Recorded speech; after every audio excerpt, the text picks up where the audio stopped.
como les digo, poco a poco van a ir captando la idea del tema. Y en realidad es la evaluación de bienestar fetal en el embarazo e intraparto. Entonces, ¿qué quiere decir? Que nosotros vamos a evaluar tanto a la madre como al fetito, principalmente al feto, cómo está dentro el útero de la madre. ¿Sí? Entonces, por eso queremos nosotros saber cómo está ese feto, cómo está ese bienestar durante el embarazo y durante el trabajo de parto.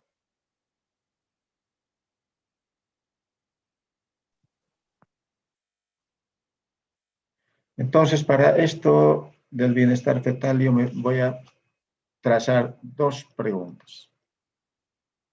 Y cuando llega la paciente a la consulta, ustedes la ven, la reciben, la admiten, y en ese momento ustedes se preguntarán, ¿la gestación está bien? Es obvio que se tienen que preguntar si viene una mujer gestante embarazada y, bueno, lo primero que se les viene a la cabeza, pucha, ¿estará bien? ¿Su embarazo andará bien? ¿El fetito estará bien? ¿Se encontrará bien? O sea, queda la duda, ¿no? Queda la duda y siempre esperamos nosotros que todo marche bien. Es obvio que es mejor que la madre escuche cosas buenas, cosas positivas de su embarazo, de su bebé. Decirle que está bien, que su corazoncito anda bien, que para esto nosotros le vamos a hacer un seguimiento de su embarazo, que vamos a ir controlando cómo está, cómo avanza su embarazo, cómo crece su bebito, cómo se está desarrollando, si no existe algo que se vaya a complicar después. Entonces, nosotros vamos tranquilizándola a esa madre durante toda la gestación y para esto nosotros pues, evaluamos, ¿no? Si es una paciente de riesgo o no es una paciente de riesgo. Entonces vamos a nosotros catalogar ese embarazo cuando nosotros tengamos una historia completa de esa madre gestante. Me pregunto cómo defino yo el bienestar fetal. Entonces, ¿cómo voy a definir yo que ese fetito ande bien? Entonces, no es nada más que el feto en el útero o dentro del útero, donde ciertos parámetros que nosotros vamos a considerar luego se encuentren dentro de la normalidad. Es decir, tenemos parámetros bioquímicos, biofísicos, biológicos y ecográficos. Estos tienen que encontrarse dentro de los parámetros de normalidad. Nosotros vamos a ir viendo para valorar por lo menos bienestar fetal algunos de estos parámetros importantes que consideramos importantes para valorar el bienestar fetal, que ese fetito esté bien dentro del útero. Para esto vamos a definir un poquito sufrimiento fetal. En realidad, actualmente ya la terminología ha cambiado con referencia a sufrimiento fetal. Sin embargo, todavía los textos actuales, algunos textos actuales, todavía siguen utilizando la palabra sufrimiento fetal, que quiere decir deterioro de la condición del feto dentro del útero. Entonces, ¿cómo defino yo? Entonces, la situación del feto intraútero, o sea, es el fetito dentro del útero, en la que algunos de estos parámetros que les he mencionado, ya sean biofísicos, biológicos, bioquímicos, ¿no?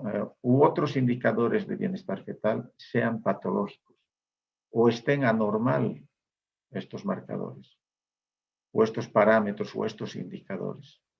Entonces, yo, cuando vea alguno de estos datos alterados, yo diré, ese fetito está en sufrimiento fetal. La terminología actual que estamos utilizando es pérdida del bienestar fetal. Por eso estamos hablando de bienestar fetal. Entonces, cuando nosotros perdemos cualquiera de estos marcadores de bienestar fetal, nosotros decimos que está habiendo una pérdida del bienestar fetal. En otras palabras, y palabra antigua, viene a ser el fetito está en sufrimiento fetal. ¿Cómo vamos a evaluar el bienestar fetal? ¿Cómo vamos a saber, cómo vamos a comprobar de que ese fetito esté bien? Entonces nosotros tenemos métodos de apoyo diagnóstico, ¿no? Para poder evaluar el bienestar fetal.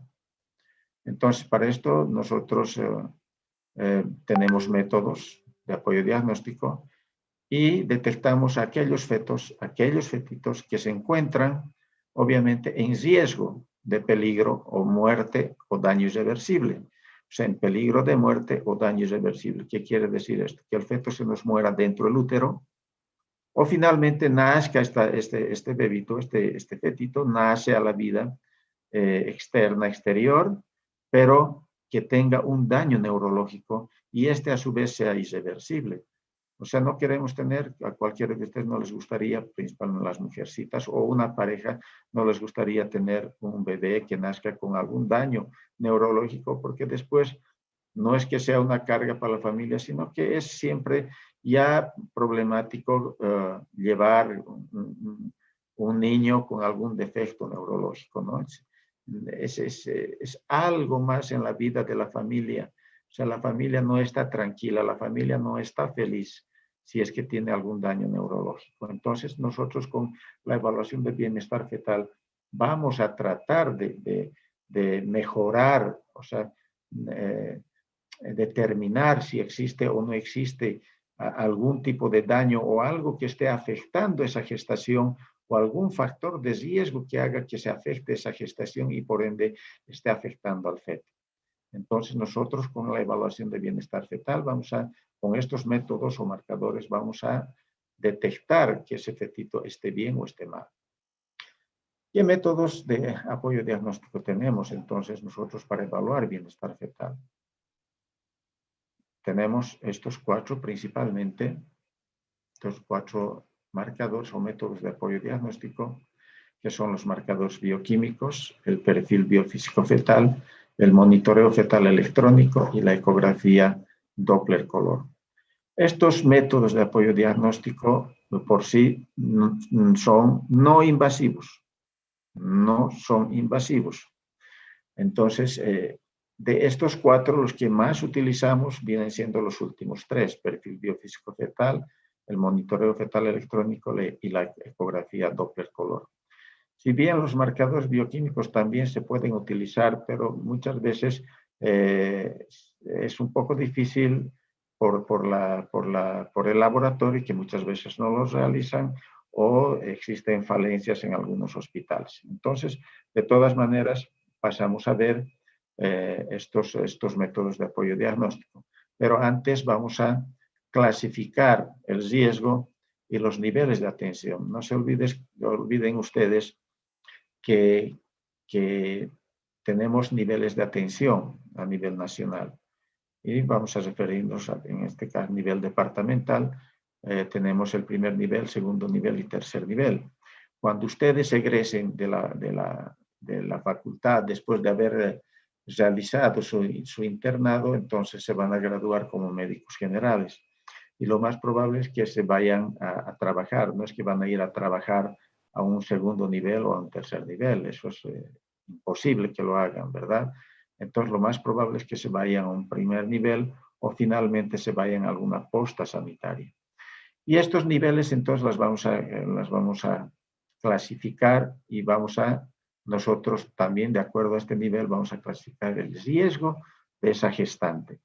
Entonces, cuando ustedes ven o se encuentran en un primer nivel o en una posta sanitaria, porque muchos no se olviden que no van a estar en la periferia, en el área periurbana, probablemente se vayan al área rural e inclusive del área rural vayan a un poblado X distante de esa población, ¿no? Por así decirles. Van a ir a Punata y de Punata les van a mandar a una posta que se llama Cochupunata. Entonces están yendo a una posta y el primer nivel sería un hospital de Punata y el segundo nivel sería el hospital de Punata. Entonces, ustedes van a encontrarse en un primer nivel, lo más probable es si se dedican a trabajar un tiempo como médicos generales. Entonces, ustedes van a tener que clasificar el riesgo. ¿Hasta dónde están ustedes capacitados o con la capacidad suficiente como para manejar un embarazo de bajo, medio o alto riesgo? Entonces, generalmente el primer nivel, lo que les digo, un centro médico o una posta, entonces generalmente ustedes manejan embarazos de bajo riesgo. Y cuando hay embarazos de bajo riesgo, no hay muchas veces necesidad de hacer las referencias, a no ser que sea una posta, y la posta pues no tiene atención de parto, es simplemente atención ambulatoria o de consulta externa. En ese caso, ustedes de la posta se referirán al primer nivel. En el primer nivel, por lo menos, tienen una camilla para atención de parto. Entonces, pueden atender a estas pacientitas que son de bajo riesgo. Ahora, si ustedes clasifican el riesgo en moderado, encuentran algún factor de riesgo en esa paciente que sea pasible de referencia, pues háganla. Y tienen que hacer la referencia a un segundo nivel. Y este segundo nivel tendrá una capacidad de resolución entre 32 y 34 semanas de gestación. Entonces, refieren y de acuerdo nuevamente a la complejidad y al factor de riesgo o la clasificación de riesgo, también el segundo nivel podrá referir a un tercer nivel. Ya el tercer nivel viene siendo un centro o un hospital de referencia de mayor complejidad, donde se van a ir a resolver las complicaciones que se podrían encontrar en estas pacientes. Si ponemos un ejemplo, paciente diabética, por ejemplo, ustedes al hacer sus análisis en primer nivel detectan que esta paciente tiene diabetes gestacional o que su glicemia está elevada, pues no se la van a quedar a esa paciente ustedes. O que detecten algún problema en el corazón o que detecten algún factor de riesgo o un embarazo gemelar, por así decir, no van a estar manejando en un primer nivel.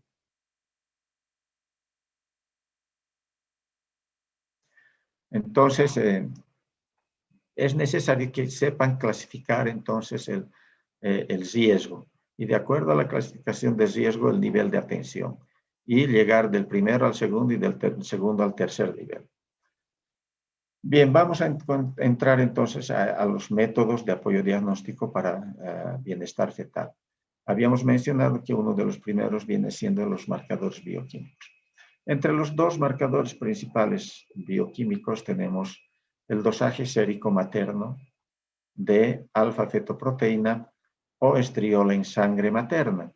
Entonces, nosotros, obviamente, si podemos y hay la necesidad y el laboratorio los realiza, pues podemos solicitar estos laboratorios o estos marcadores bioquímicos. Entonces, cuando nosotros encontramos un dosaje alto o aumentado de alfa-fetoproteína, pues podremos sospechar de algún tipo de malformación congénita. Ya de por sí con este marcador bioquímico estamos viendo que el bienestar fetal por lo menos en algún momento va a estar comprometido. Y si es una malformación congénita severa, pues con mayor razón. Entonces, obviamente estos marcadores no la van a realizar en primer nivel, jóvenes, la van a realizar probablemente en un segundo o un tercer nivel, los realicemos en el tercer nivel, que es lo más probable. Y si encontramos un nivel de alfa-fetoproteína disminuido, entonces estaremos frente a una probable patología, una cromosomopatía. Podría ser estar frente a un síndrome de Down, un síndrome de Patau, o trisomía 13, 18, 21 principalmente, o alguna monosomía. Pero alguna cromosomopatía cuando encontramos alfa-fetoproteína disminuida. Si valoramos el estriol en sangre materna, ¿no? Entonces, probablemente nosotros también veamos si existe algún factor de riesgo por el que esta dosificación de estriol esté comprometiendo la placenta. O sea, exista un compromiso en la unidad fetoplacentaria, es decir, algo está sucediendo en la unidad fetoplacentaria. Entonces, entre la placenta y el feto, nos está dando una pauta de lo que podría suceder más hacia adelante si nosotros encontramos estos marcadores bioquímicos alterados. Como les digo, no es posible realizar en un primer nivel. Probablemente se realice en un segundo nivel. Y lo más seguro es que podamos nosotros realizar en un tercer nivel. Vamos a entrar a los tres últimos que les había mencionado, entre ellos el perfil biofísico fetal, que es un método de apoyo diagnóstico importantísimo para evaluar el bienestar fetal. Este perfil biofísico lo hacemos generalmente anteparto, es decir, durante el control prenatal, cuando detectamos algún factor de riesgo en la madre, ¿no? Entonces, y este perfil biofísico no tenemos para su valoración algunas variables, ¿no? Entonces, estas variables las vamos a ir conociendo para analizar. Entonces, cuán importante es realizar en una paciente con riesgo o con algún factor de riesgo o con múltiples factores de riesgo para ver si ese feto va a estar comprometido o no va a estar comprometido durante la gestación. Entonces, decirles que es un método de evaluación de bienestar fetal anteparto, o sea, durante el prenatal, que integra múltiples variables biofísicas fetales. Ojo, que este perfil biofísico se lo realiza por ecografía, ¿sí? Ecografía. Y uno de los marcadores es el monitoreo fetal electrónico que vamos a ir viendo en el segundo método de apoyo diagnóstico. Entonces, estas múltiples variables vienen siendo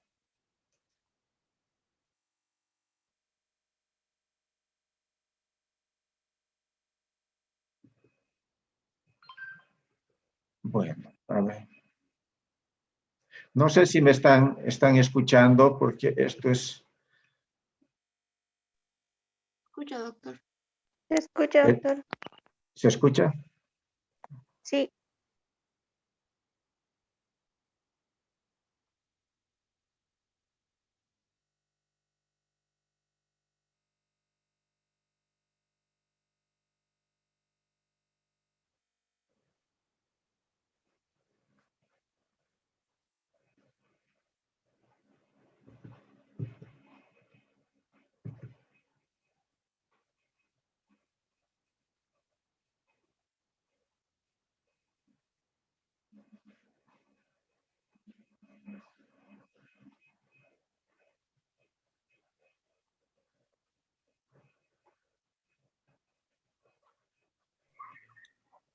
Doctor.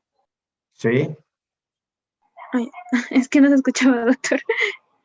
¿No me están escuchando? No había silencio.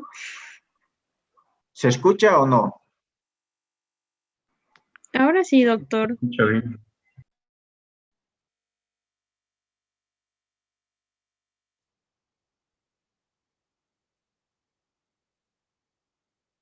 Mm,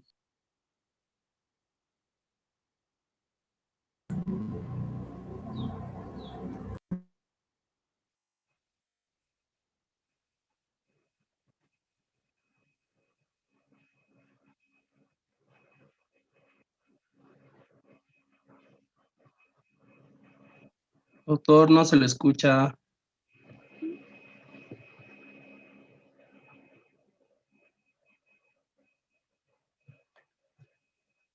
A ver, voy a repetir estas dos diapositivas porque era una grabación de la anterior exposición. Voy a ir repitiendo entonces las respuestas adaptativas fetales a la hipoxemia o acidemia aguda y crónica. En una situación normal, en una paciente sin factores de riesgo, que no haya compromiso fetal, ¿qué es lo que nosotros esperamos en un perfil biofísico fetal? Si nosotros tenemos el aporte normal de oxígeno, un metabolismo normal que se traduce en una buena perfusión de la placenta hacia el feto, entonces el centro regulador, o sea, nuestro centro regulador en el feto es el sistema nervioso central. Entonces tendremos automáticamente una señal nerviosa normal. Esta señal nerviosa normal se va a traducir en una variable biofísica normal. Entonces, este estudio del perfil biofísico normal, los marcadores que vamos a ir viendo luego, se traducen en una señal nerviosa normal y el feto va a manifestarse mediante estos marcadores. Entonces, esto nos ayuda a ver de que este fetito no esté con daño. O sea, no haya daño en el feto. La variable biofísica sea normal. Aquí me voy a parar. A ver. No. Bueno, ahí voy a parar. ¿Me están escuchando ahora? Sí, Sí, ¿no? Sí, doctor. doctor, se le escucha. Ahora vamos, ya no voy a poner las Bueno, no está un poco difícil.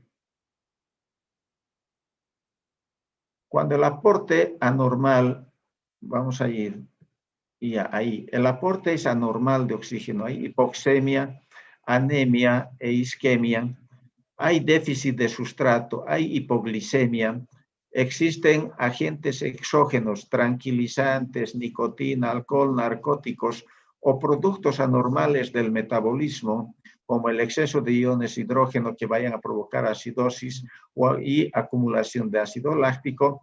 Todos estos elementos hacen de que el centro regulador se deprima o se suprima. Entonces, ese centro regulador no va a funcionar bien. Por lo tanto, tendremos una señal nerviosa suprimida o ausente. Por lo tanto, ese perfil biofísico fetal que yo esperaba en un feto normal, que sea una variable biofísica normal, en este caso, por todo este conglomerado de alteraciones, ¿no? Se va a traducir en una variable biofísica anormal. Fíjense que todo principalmente va traducido en un aporte anormal de oxígeno, hipoxia, anemia, isquemia y déficit de sustrato hipoglicemia. Entonces, nosotros tendremos una respuesta normal del sistema nervioso central de ese fetito. ¿Cuáles son las indicaciones para que yo pueda realizar un perfil biofísico? Ya les he mencionado que primero catalogo los factores de riesgo y obviamente el perfil biofísico no lo voy a hacer en primer nivel. Probablemente lo hagan en segundo o en tercer nivel. Lo más seguro es que lo hagan en tercer nivel.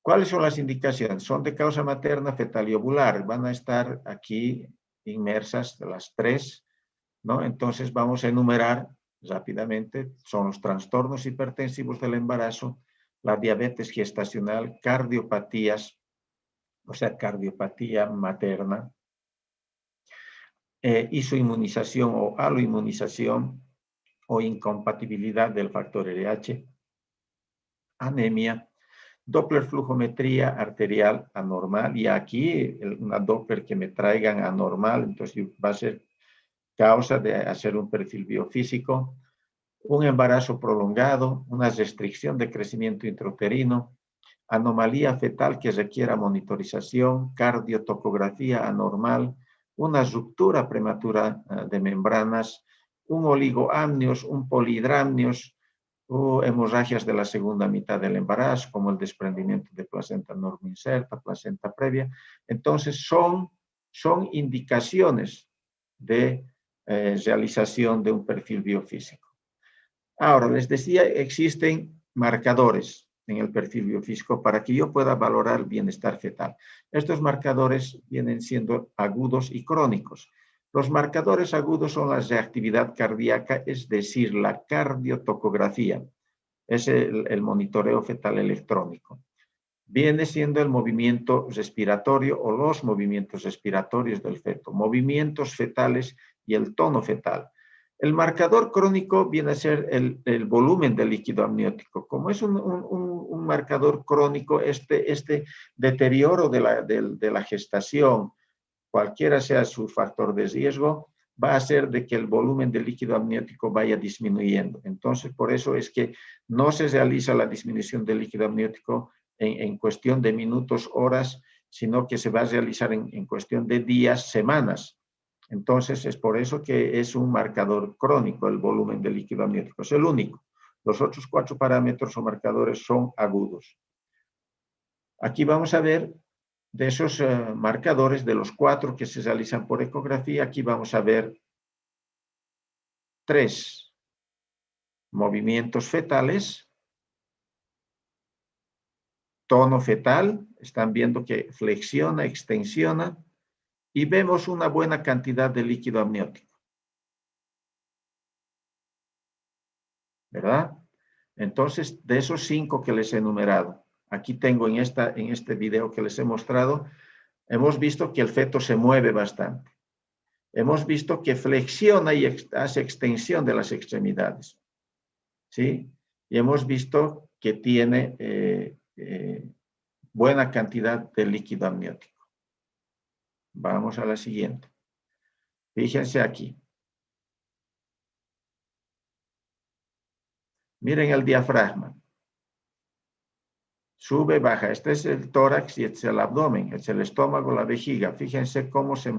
A esto se llama movimientos respiratorios.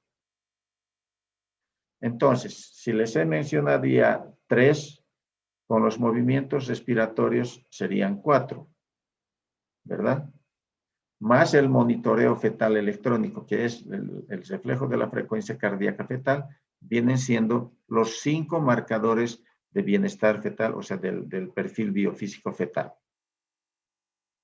¿Cómo hago la puntuación? Entonces, quizás existen otros métodos de puntuación, pero el que yo manejo por lo menos es el de 2 y 0 puntuación. Aquí tenemos la variable, o el marcador, digamos, variable, movimientos corporales fetales, movimientos respiratorios fetales, tono fetal, volumen de líquido amniótico y la frecuencia cardíaca fetal, o sea, la reactividad de la frecuencia cardíaca. ¿Cuándo voy a poner 2 puntos? Cuando los movimientos sean mayor a 3. ¿Cuándo voy a poner 2 puntos en movimientos respiratorios? Cuando un movimiento sea de más de 30 segundos de duración en 30 minutos de estudio o de perfil biofísico. El tono fetal, 1 o más episodios de extensión y flexión del tronco o extremidades. Si se han fijado, hay cualquier cantidad de extensión, flexión, extensión. Por lo tanto, puntuación 2. El volumen de líquido amniótico perfectamente bien. También tiene un lago mayor a 2 centímetros o de 1 por 1 centímetros en planos perpendiculares. Y finalmente la frecuencia cardíaca fetal o la reactividad es que yo vea un trazado de cardiotocografía 2 o más episodios de aceleraciones de 15 latidos por minuto de 15 segundos de duración, con movimientos fetales en 40 minutos de estudio. Entonces yo necesariamente tengo que ver estos episodios de aceleración en el monitoreo fetal electrónico. ¿Cuándo es 0?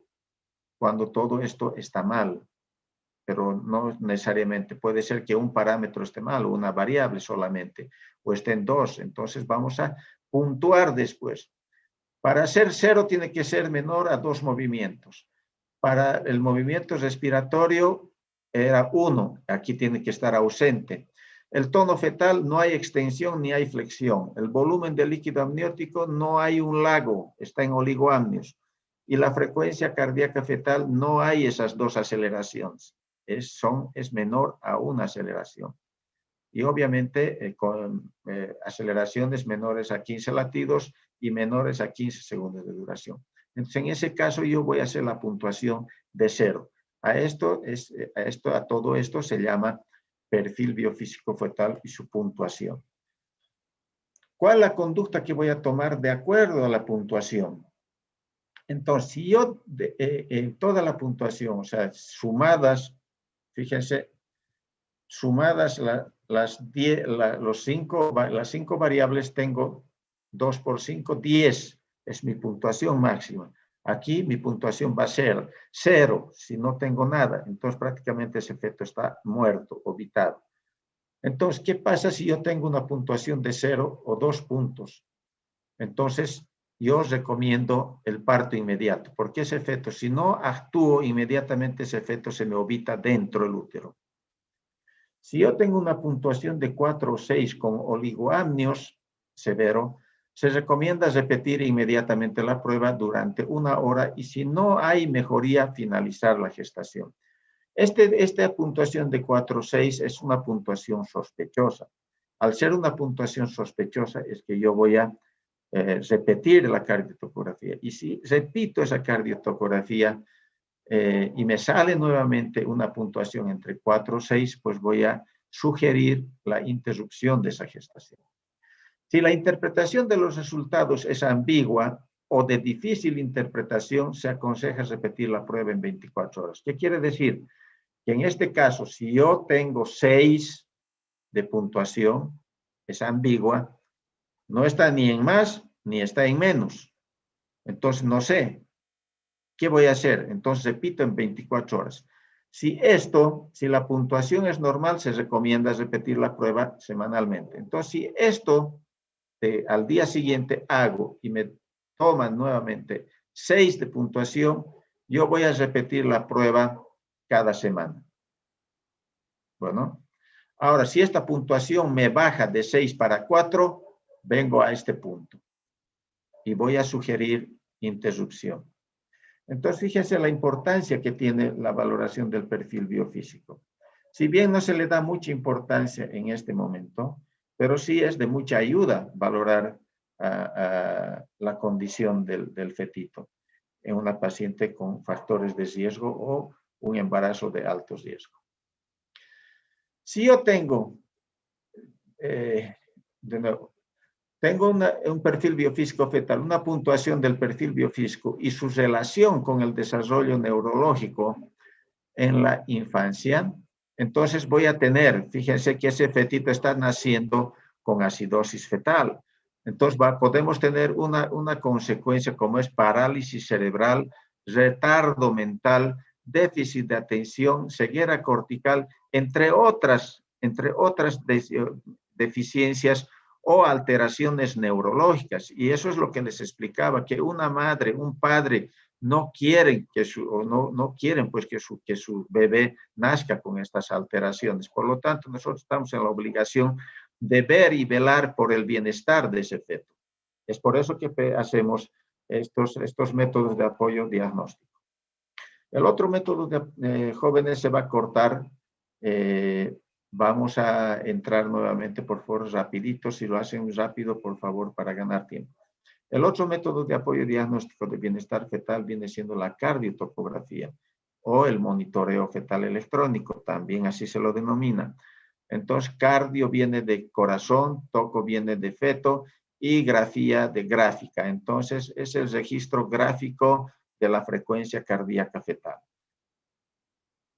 Nuevamente, es un método de vigilancia, esa es su definición, que nos permite evaluar el bienestar fetal. Entonces, vamos a ir viendo que los 3 métodos o los 4 métodos de apoyo diagnóstico vienen siendo métodos que nos permiten evaluar el bienestar fetal. Y vamos a repetir como definición en cada una de ellas, pero en este caso a través del monitoreo fetal electrónico de su frecuencia cardíaca. Además, en este monitoreo fetal, o en esta cardiotocografía, vamos a registrar la motilidad, vamos a ver si ese fetito se mueve, porque a la madre se le indica que con un botoncito puede apretar cuando el fetito se mueva. Y además podemos nosotros valorar la actividad uterina. O sea, es decir, si la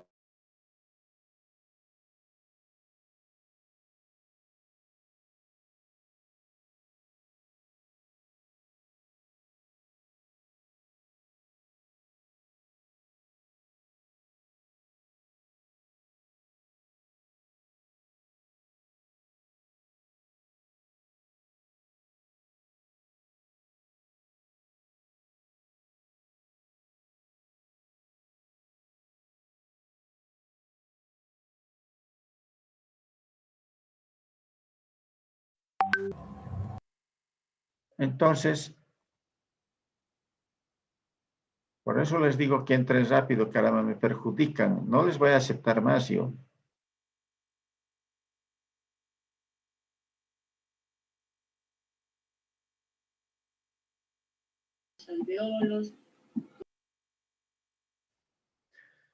Entonces, les decía, la cardiotocografía es el método de vigilancia que nos permite evaluar el bienestar fetal a través del monitoreo electrónico de la frecuencia cardíaca fetal, su motilidad y la actividad uterina.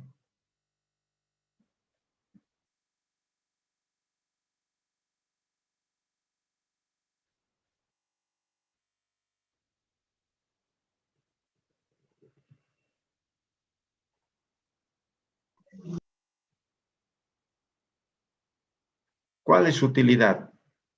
Entonces, nosotros con la cardiotocografía vamos a detectar o hacer una detección temprana del compromiso fetal. Cuando nosotros tenemos una paciente de alto riesgo, siempre que la paciente se interna, lo primero que se debe solicitar, ya internada la paciente, es una cardiotocografía de ingreso. Eso por lo menos en el tercer nivel es lo que hacemos en la maternidad. Siempre se debe solicitar o se debe realizar una cardiotocografía o un monitoreo fetal electrónico. Entonces, con este monitoreo nosotros ya vamos a tener un más o menos una idea de que si hay o no hay compromiso fetal. Y si existiese compromiso fetal, pues nos va a ayudar a hacer una intervención oportuna. Si nosotros hacemos una intervención oportuna en esa gestación, probablemente nosotros prevengamos el daño perinatal y a largo plazo. Es decir, nosotros mejoremos las condiciones en el embarazo y finalmente a largo plazo quiere decir que nosotros tengamos un recién nacido sin ninguna complicación. ¿Cuál es ahora el objetivo de la cardiotocografía? Obviamente es identificar. Con la cardiotocografía nosotros vamos a leer el registro cardiotocográfico, vamos a identificar si ese feto está en hipoxia o no está en hipoxia. Importante. Y si nosotros detectamos de que ese feto está en hipoxia, haremos una adecuada interpretación. Es decir, la persona que está evaluando tiene que tener la capacidad suficiente de hacer una buena interpretación de esa cardiotocografía. Y si hace una buena interpretación de esa cardiotocografía, pues ese médico que tratante de esa paciente hará una prevención, una buena prevención. Y esta prevención va a ser regida por una medida terapéutica temprana, es decir, si yo quiero hacer prevención, haré pues un tratamiento temprano, ¿no? Modificaré algo o haré algún tratamiento medicamentoso o de repente simplemente mejorará con la administración de oxígeno, por así decirlo, poner un ejemplo. Pero tomaré una medida terapéutica temprana, trataré de mejorar esa hipoxia que tiene ese feto y el por qué está mal ese trazado cardiotocográfico. Si yo hago una medida terapéutica temprana, pues evitaré una secuela neurológica.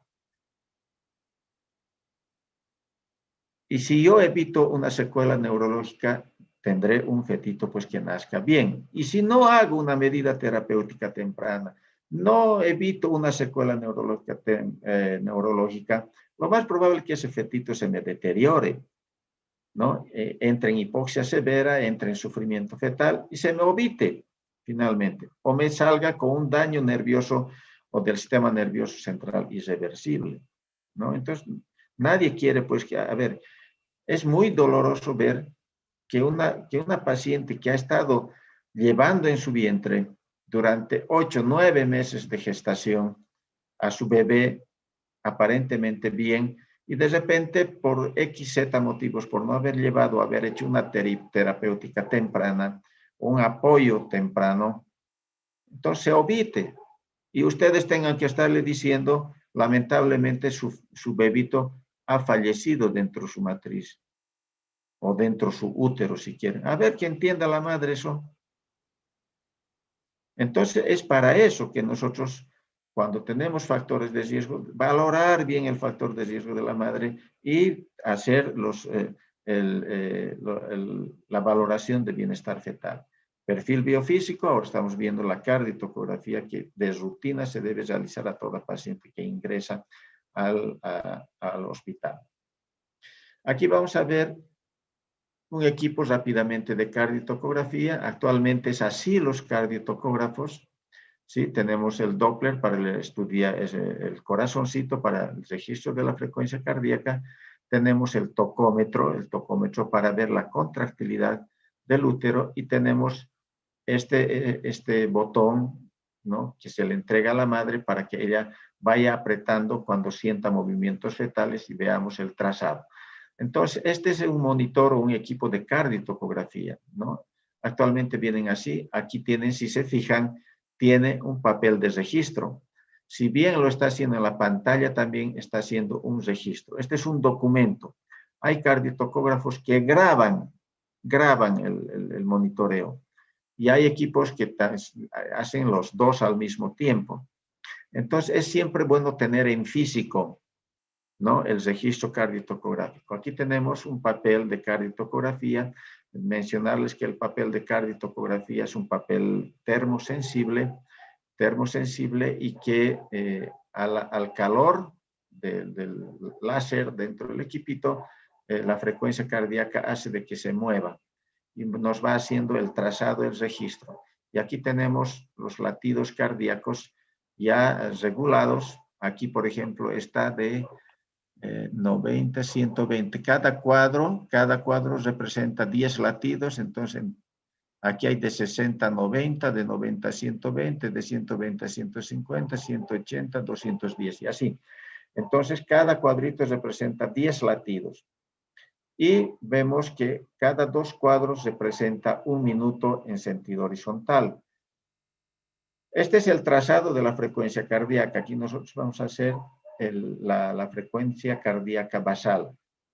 Y fíjense estas flechitas que están viendo aquí abajo.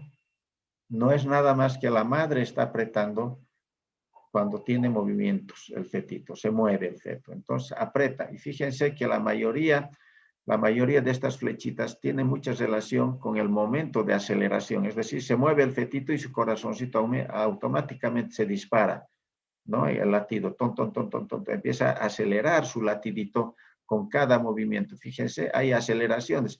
En este trazado, por ejemplo, vamos a ver 3, 6, 9, 12, 15, 18, 19, 20 minutos de trazado. Entonces estamos viendo que en 20 minutos de trazado cardiotocográfico tenemos 1, 2, 3, 4, 5, 6 aceleraciones. Y fíjense que la mayoría tiene relación con los movimientos. Bueno, aquí no hubo, aquí sí hubo, aquí también hubo y aquí. Entonces tiene mucha relación con los movimientos fetales. Aquí vamos a ver en este cuadro el registro de la contractilidad uterina. Si bien no tenemos aquí, ven desde 0, entonces la intensidad no es muy alta. Aquí es 40, 20 y aquí es 0. Entonces fíjense que llega a 20 milímetros de mercurio en el mejor de los casos. Entonces esto no vamos a llamar contracción uterina. Muy probable sean las famosas contracciones de Braxton y Hicks solamente. ¿Cómo clasificamos la cardiotocografía? Esto muy rápidamente, esto ya es una terminología más para residentes, para especialistas, pero sin embargo, mencionarles rápidamente que la cardiotocografía, o sea, el registro de la frecuencia cardíaca del fetito, podemos hacer durante el prenatal, es decir, monitorización fetal anteparto. Y también podemos realizar la monitorización fetal intraparto, es decir, durante el parto.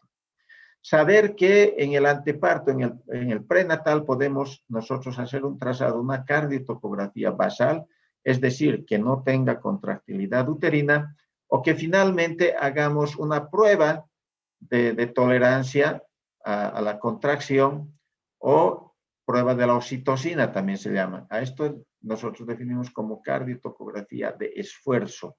Es decir, es para probar si realmente ese fetito va a tener esa capacidad de oxigenarse durante o mantener oxígeno en su organismo durante una contracción uterina.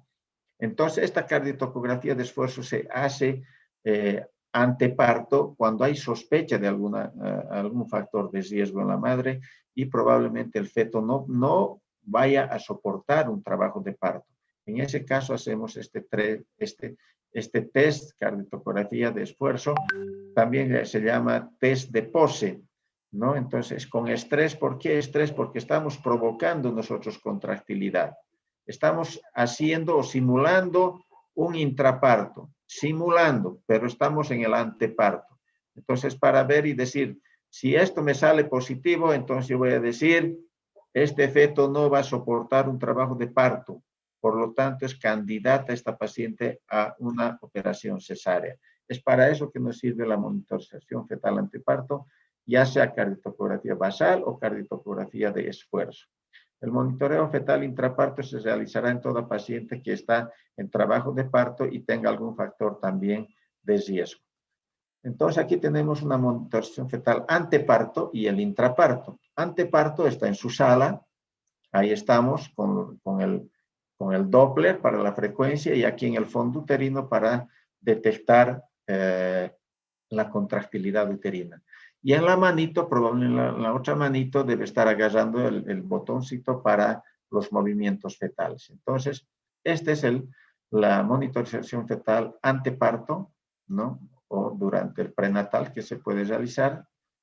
Y el intraparto. En el intraparto es cuando la mujer está en trabajo de parto y se pone nuevamente el Doppler y se pone toco, el cardiotoco, para detectar contractilidad uterina, ¿verdad? Entonces, esto principalmente para ver si durante una contracción ese fetito va a ser desaceleración o no va a ser desaceleración y qué tipo de desaceleración para inmediatamente decir, no, esto no va por vía vaginal, sino esto se opera. Esta paciente suspendan la atención o el seguimiento del trabajo de parto, trasladen a mesa de quirófano porque el feto se nos puede ovitar. Se ovita, jóvenes, en el canal del parto. Si ese feto está con riesgo, hay que inmediatamente intervenir y hacer una operación cesárea y trasladarla a quirófano. Les decía la cardiotocografía basal sin esfuerzo. Ahí tenemos un registro. Nuevamente es el registro de la frecuencia cardíaca fetal, movimientos fetales y eventualmente de la contractilidad uterina espontánea. Aquí estamos viendo de que no existe contractilidad uterina, existen movimientos fetales. Y fíjense, es una cardiotocografía anteparto absolutamente normal, donde estamos viendo varias aceleraciones, ¿sí? Entonces yo, el registro de mi frecuencia basal, la voy a hacer en todo ese lugar donde no haya aceleración, es decir, aquí hasta ahí. No cuento esto ni cuento esto, entonces paso de largo, aquí tengo, aquí también tengo, aquí tengo todo esto. Entonces me fijo en el trazado y mi frecuencia cardíaca fetal basal está en 130, 140 latidos por minuto. Entonces agarro una reglita y voy a hacer mi trazado donde más latidos pase y esa es mi frecuencia cardíaca fetal basal.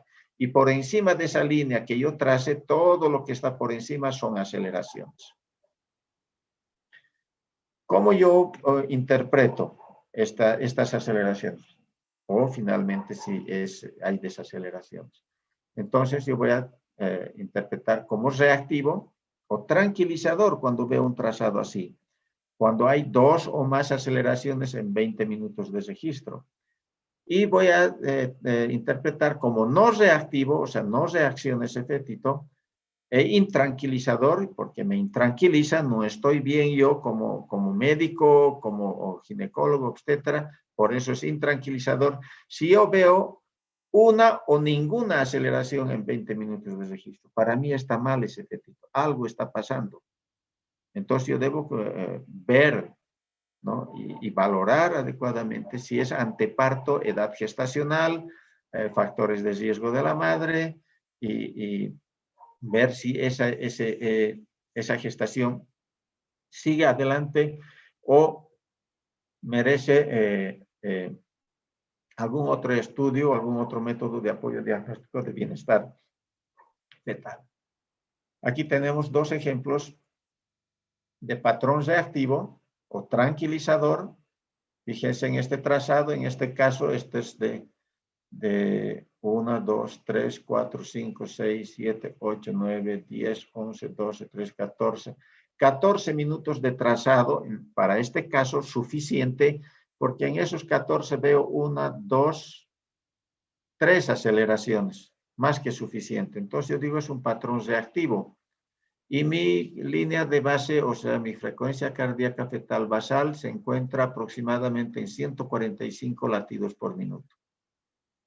Entonces, esa es mi frecuencia cardíaca basal, con 3 aceleraciones en 14 minutos de estudio. Probablemente no le dieron el botón aquí para movimientos, no existen los movimientos y tampoco existe contractilidad uterina. ¿Qué pasa con el patrón no reactivo? ¿No? O intranquilizador. Me voy a poner intranquilizador, obviamente. A ver, fíjense este trazado con relación a este trazado. Totalmente anormal. No veo aceleraciones. Más bien estoy viendo que con el estímulo sonoro, o sea, le pongo una bocina al abdomen de la madre cerca de la cabecita del feto y hago sonar esta bocina. Entonces, en vez de acelerar, más bien trata de desacelerar el fetito. Fíjense, estímulo sonoro y más bien trata de desacelerar, es decir, hace bradicardia. En vez de hacer taquicardia, como en este otro caso, hace bradicardia, desacelera un poquito. Entonces, y el trazado, fíjense, es comprimido, prácticamente silente. No hay aceleraciones. Entonces, este trazado es altamente peligroso, es intranquilizador. Este fetito está en hipoxia y fíjense, en hipoxia independientemente de la contracción uterina. Es de alto riesgo. ¿Qué pasa en el intraparto? En el intraparto no se olviden que la cabecita va a descender. Está descendiendo la cabecita por el canal del parto. Entonces, en ese momento existe acabalgamiento de los huesitos de la cabeza para poder encajarse. No se olviden que hemos hablado de sincretismo, asincretismo anterior, asincretismo posterior. Entonces, en ese momento, durante la contractilidad y cuando va descendiendo esa cabecita, se va encajando cada vez más. Entonces, la frecuencia cardíaca fetal disminuye, hace bradicardia. Pero fíjense aquí está el ejemplo, es un DIP, o sea, una desaceleración tipo 1 se llama, o de tipo cefálico. Ojo, intraparto, durante el trabajo de parto. Pero ¿cuál es la importancia de esto? El DIP tipo 1 es normal. Esto se produce por estimulación vagal. Fíjese que el AHME de la desaceleración, o el nadir de la desaceleración, es coincidente con el AHME o el nadir de la contractilidad uterina. Es una imagen en espejo, se llama. Coinciden.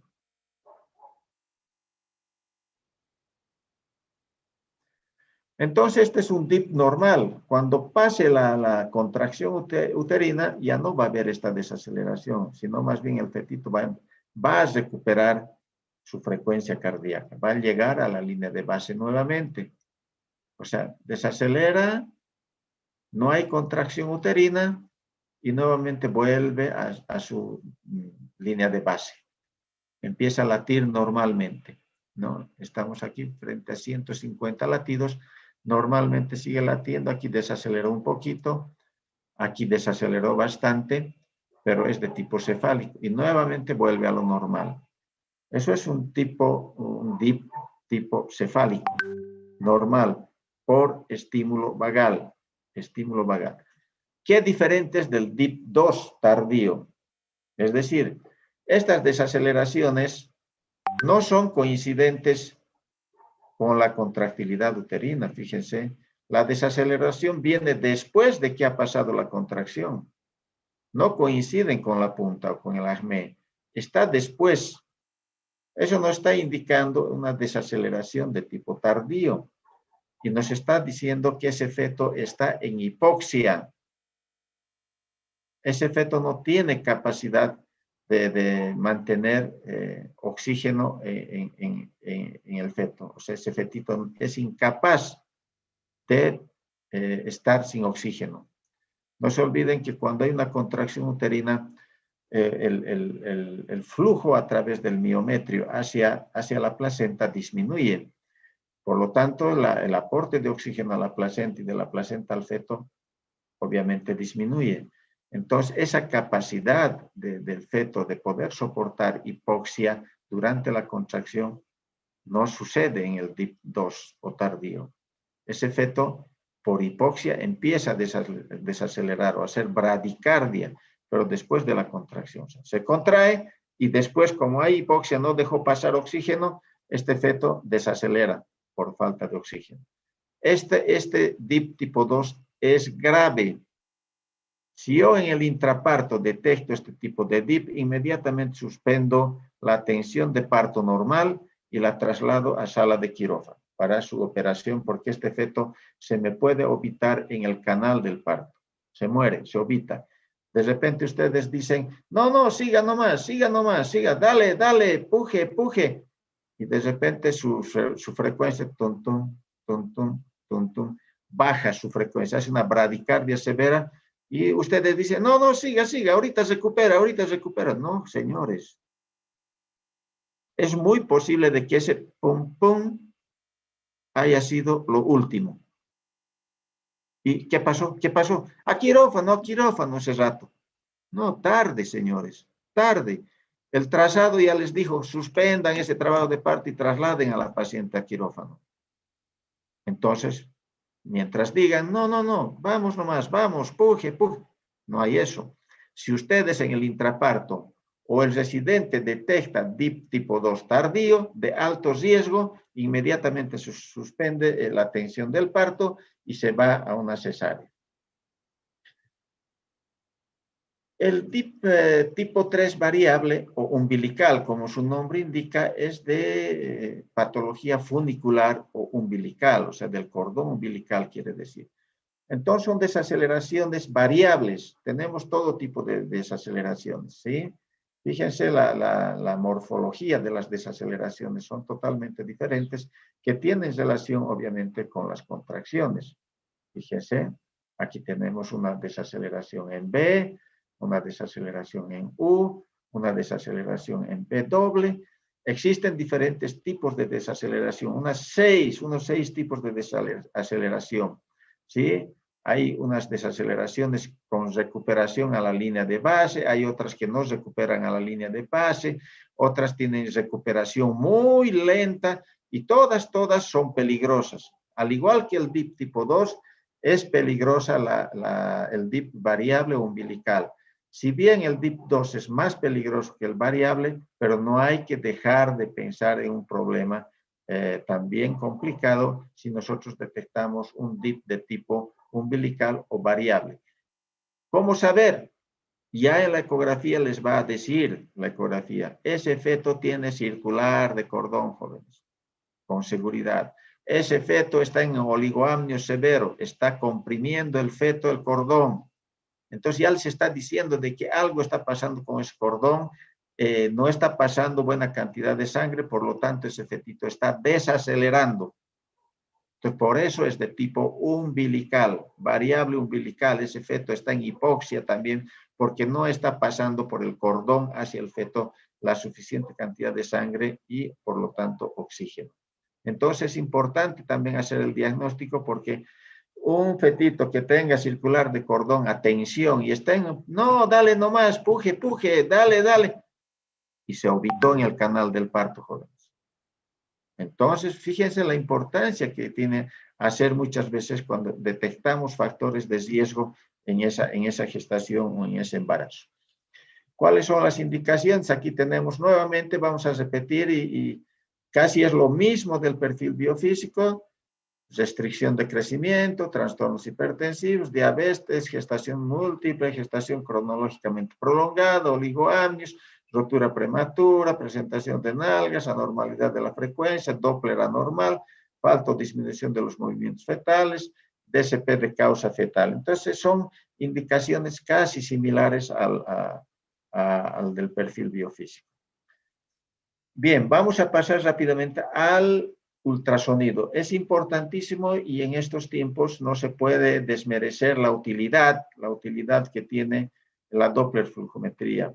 Vamos a decir que casi es la última palabra en definir si se interrumpe o no se interrumpe una gestación. Entonces, la Doppler flujometría es importante en obstetricia. ¿Qué es la Doppler flujometría? Método rápido, nuevamente, no invasivo, ojo, no es invasivo, para el estudio de bienestar fetal, lo que hemos repetido en los otros métodos, y de los parámetros hemodinámicos materno-fetales para control de embarazos de alto riesgo. ¿No? Entonces, la Doppler flujometría, igual, factores de alto riesgo, igual, evaluación de bienestar fetal. ¿Sí? Muchas de las enfermedades, es obvio, en el embarazo, producen asfixia. Y ya hemos mencionado todos esos factores de riesgo que de una o de otra manera nos va a llevar a hipoxia fetal. No es correcto hablar de asfixia fetal, pero va a llevar a una hipoxia fetal, o sea, disminución del aporte de oxígeno a través de la placenta al feto. Y a su vez, desnutrición uterina, bajo peso al nacer y daño neurológico. Daño neurológico lo vamos repitiendo también en cada parte de los métodos de apoyo diagnóstico. Se asocian a cambios vasculares placentarios. Entonces, todo esto va a hacer de que hemodinámicamente se altere el flujo. ¿Sí? Los cambios vasculares adaptativos, es decir, los cambios vasculares adaptativos fetales a la menor oxigenación también pueden cuantificarse a través del método Doppler. ¿Qué quiere decir? Que todo lo que hemos dicho, asfixia fetal, desnutrición intrauterina, bajo peso al nacer y daños neurológicos que se asocian a cambios vasculares placentarios, estos nosotros podemos verlo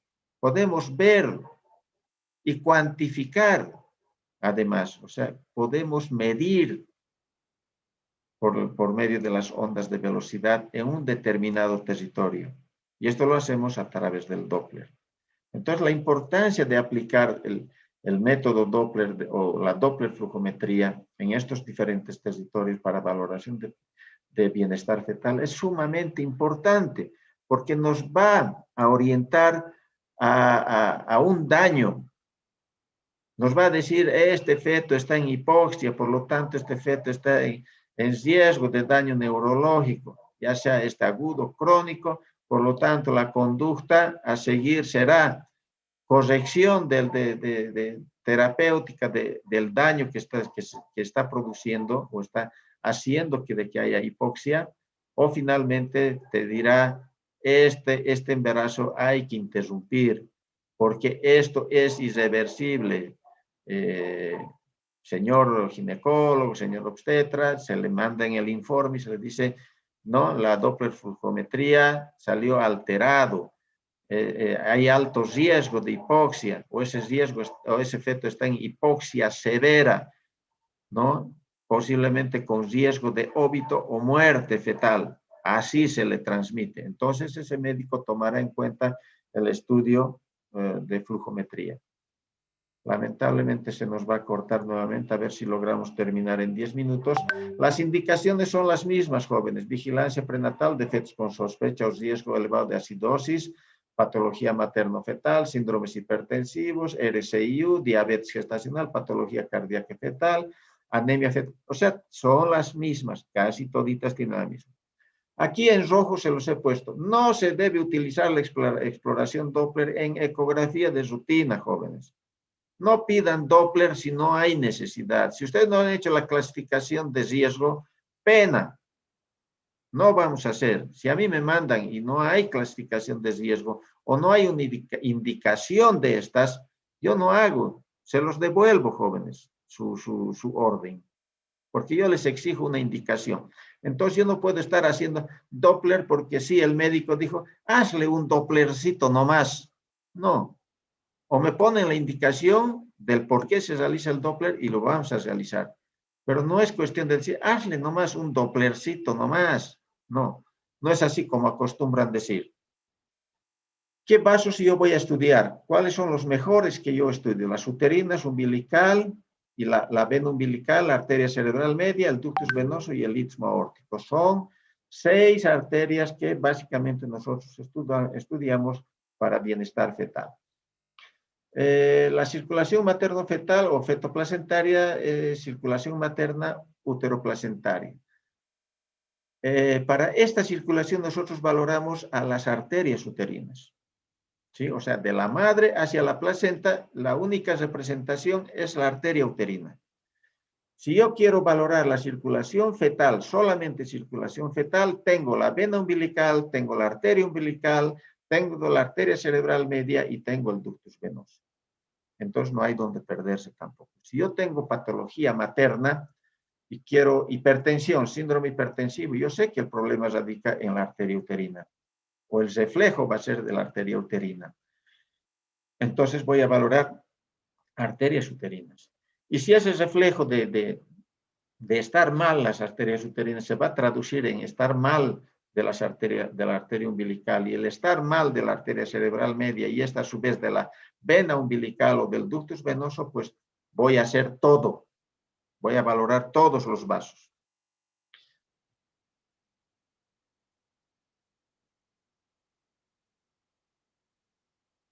Aquí tengo algunos trazados rápidamente de la arteria uterina normal y luego vamos a ver lo anormal. En el primer trimestre veo un flujo diastólico bajo, con una escotadura, un flujo sistólico alto, una escotadura protodiastólica que se llama Notch. Esto es normal ver en el primer trimestre. Y a medida que avanza, de acuerdo a la primera invasión trofoblástica, fíjense que el flujo diastólico se va elevando hacia el segundo trimestre, va mejorando. Y hacia el tercer trimestre yo tengo que ver esta onda de velocidad, jóvenes, en el tercer trimestre. Alto flujo diastólico.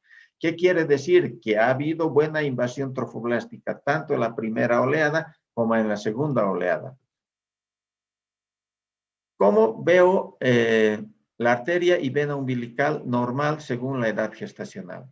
En el primer trimestre es normal que yo vea la arteria umbilical con flujo diastólico ausente y que la vena umbilical sea pulsátil. Eso en el primer trimestre, porque no se olviden, todavía no ha habido invasión trofoblástica, se está iniciando. Por lo tanto, existe alta resistencia todavía en la arteria umbilical y la vena umbilical. Entonces, esa vena umbilical por alta resistencia empieza a pulsar. En el segundo trimestre ya voy a ver que existe flujo diastólico. Y fíjense que la vena umbilical ya no pulsa, ha habido buena invasión, por lo tanto el flujo a través de la vena también es uniforme, no hay pulso y está habiendo flujo diastólico ya, ¿no? Aquí no había en el primer trimestre, en el segundo trimestre ya hay flujo diastólico y fíjense en el tercer trimestre el flujo diastólico en la arteria umbilical perfectamente bien, eso me está traduciendo una perfusión normal de flujo en la placenta. Fíjense, la vena sigue sin pulsar. ¿Qué pasa con la arteria cerebral media? No voy a valorar en el primer trimestre, pero sí la voy a valorar en el primer trimestre. Esta es la arteria cerebral media. Y voy a ver nuevamente que existe un flujo diastólico ausente y de alta resistencia. Lo normal en este caso, en el segundo y tercer trimestre, es que en la arteria cerebral media, para el cerebro, el flujo diastólico sea de muy alta resistencia. Fíjense en comparación de la arteria umbilical aquí, flujo diastólico alto, en la umbilical flujo diastólico alto. Fíjense en la cerebral media, el flujo diastólico o fin de diástole es bajito. Eso me está indicando que es un flujo diastólico de alta resistencia. ¿Y por qué necesitamos flujo de alta resistencia en el cerebro? Necesitamos que sea de alto flujo y de alta resistencia porque el cerebro necesita harto oxígeno, joven. Necesita estar oxigenado constantemente y a una buena cantidad de oxígeno. Por eso el flujo es de alta frecuencia o de alta velocidad. Aquí vamos a poner un ejemplito de la arteria uterina, cómo es que nosotros encontramos un trazado en la arteria uterina. Fíjense el flujo diastólico alto. Aquí vamos a ver la arteria cerebral media. Fíjense lo mismito que les he mostrado hace rato. Flujo diastólico de alta resistencia. Bajito es el flujo diastólico, jóvenes, en la arteria cerebral media. Veamos la arteria umbilical. Fíjense la arteria umbilical. Miren ese flujo diastólico. Está habiendo una buena perfusión. Eso es lo normal. Fíjense nuevamente la cerebral media. Esta es la cerebral media. Fíjense su flujito diastólico, bajito. Y a momentos hasta desaparece, ¿no? Es un flujo diastólico bajo. Fíjense el ductus venoso, jóvenes. El ductus venoso con una contracción atrial o un flujo atrial positivo. Esta es la contracción atrial. Esto es sístole. Este es bifásico, trifásico en realidad. Esto es sístole, esto es diástole y esto es contracción atrial. Normal es que se vea así una onda de velocidad en el ductus venoso, jóvenes. Conclusiones. ¿A qué conclusión llego en la valoración de bienestar fetal? El buen diagnóstico de bienestar fetal dependerá del nivel de atención. O sea, les he dicho, catalóguense, ubíquense en qué nivel de atención están. Una buena vigilancia prenatal. Hagan un buen control prenatal y de acuerdo a eso les va a salir el riesgo de esa paciente. Adecuado diagnóstico de riesgo materno como fetal. Si yo tengo un buen adecuado diagnóstico de riesgo, yo voy a decir, esto pertenece a segundo nivel, así que las refiero, o del segundo nivel esto pertenece a tercer nivel, mejor las refiero. el personal idóneo y capacitado para realizar e interpretar los estudios realizados. No cualquiera interpreta, jóvenes. ¿Sí? No se metan a hacer interpretación ustedes si no están capacitados. ¿Sí? Un primer nivel. Está para eso el segundo o tercer nivel. Finalmente, de la combinación de estos estudios, o sea, de todos estos métodos, dependerá un buen diagnóstico de bienestar fetal o probable deterioro por hipoxia extrema y acidosis metabólica, su extracción oportuna o el óbito fetal. Entonces va a depender mucho de estos métodos y que ustedes hagan oportunamente todos estos métodos de apoyo diagnóstico. Y finalmente, que en estos tiempos de avance tecnológico, la obstetricia moderna no puede prescindir de la doppler flujometría como herramienta de gran valía, jóvenes. No hay forma de que hagamos una valoración de bienestar fetal si no usamos la doppler flujometría, jóvenes. Bueno, y terminamos el tema. Ha sido, aunque un poquito largo y rápido, pero de vital importancia para el monitoreo o para la valoración del bienestar fetal. Si tienen alguna pregunta, que queda un minutito, creo, dos, pues háganla.